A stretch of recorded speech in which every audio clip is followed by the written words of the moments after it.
Hello students, how are you all? I hope that you all are safe and fine at your home. Children, we have done in our second term present tense and past tense. So today we are going to talk about future tense, right? So future, you think it's something really interesting and very adventurous to know. Aren't we are so excited to know what is going to happen in future?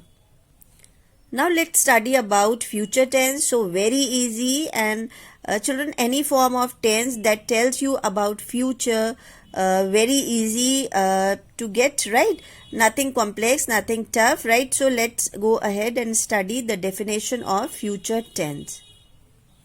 So children, simple future is used to talk about actions that have not taken place as yet. In fact, we use the future form to talk about actions that will take place later. Now children, let's see the example. Jeremy will watch a movie on Sunday. So something related to future, easy, okay? There is no subclause to it. Now another example. We will visit grandma in the holiday. So will visit, right, is something that has happened right now, and it's not something that has happened right now, but it's going to happen in the future, right? So that's also come in the category of future tense. Now the next example, India will win the World Cup. Okay, so again, will win. If we have the word will here, it is very easy for you to see that if you have this word, it only means that something that you are addressing has to be happened right. It will not happen right now and will happen in the future. So it denotes the future tense. Now children, we write sentences in the simple future form by adding will before the main verb, right?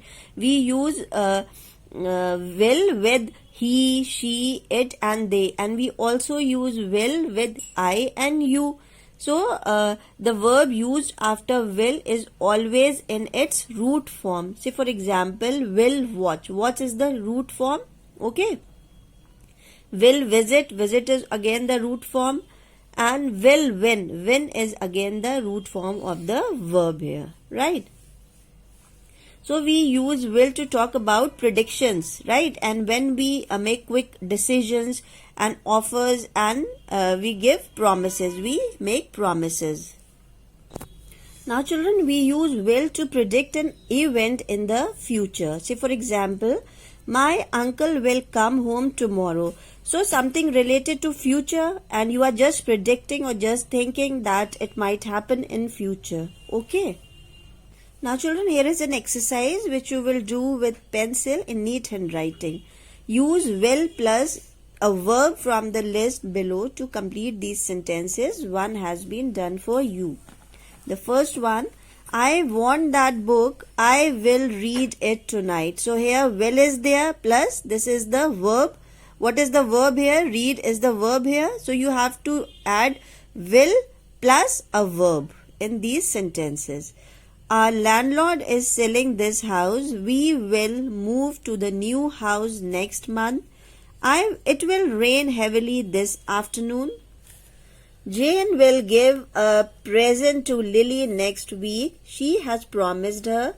The train will reach the station soon. I am very hungry. I think I will buy some food on my way home.